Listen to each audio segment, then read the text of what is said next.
এই সেই বাড়ি দেখতে পাচ্ছেন, এই বাড়িতেই দ্বিতীয় তলায় বসবাস করতেন আপন দুই বোন।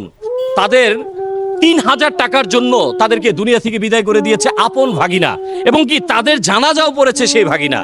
এটা কিভাবে সম্ভব? মাত্র 14 বছরের একটি ছেলে এই ঘটনা ঘটিয়েছে, আপন দুই খালাকে দুনিয়া থেকে বিদায় করলো। আমি এই বাড়ির নিচে যে দোকানদার আছে তার সাথে একটু কথা বলবো। ভাই, আপনি তো একজন দোকানদার, তাই না? একটু কাজের ফাঁকে একটু কথা বলি। জি বলেন। আপনি এই যে যে দুইজন লোক ছিল, দুইজন নারী, তারা ব্যক্তি হিসেবে কেমন ছিল? অনেক অনেস্ট, অনেক সবচেয়ে ভালো লোক তারা এই এলাকার ভিতরে। যে ছেলেটা এসে এই কাজটা করেছে তাকে আগে পরে আর কখনো না, দেখেছেন? কখনো আমরা দেখি নাই, আমি চিনিও না। আর কখনো দেখেনি। মাত্র ৩,০০০ টাকার জন্য এসেছিল পুরাতন একটি সাইকেল কিনবে। আমি বলতে চাই, এই 14 বছরের ছেলেটির ছবিটা আমি দেইনি কেন জানেন? এই ছেলেটির শুধরানোর বয়স আছে, সময় আছে, কিন্তু যে প্রাণগুলো ঝরে গেল, এই প্রাণগুলো কি আর ফিরে আসবে? এজন্য কারা দায়ী? মা বাবা দায়ী, আমাদের সমাজ দায়ী, আমাদের আইন শৃঙ্খলা দায়ী, আমি দায়ী, আপনি দায়ী। দর্শক, যে কোনো মুহূর্তে আপনার আমারও এই ধরনের ঘটনা ঘটে যেতে পারে। সবাই ভিডিওটা একটু বেশি বেশি শেয়ার করবেন, সতর্ক করে দিবেন।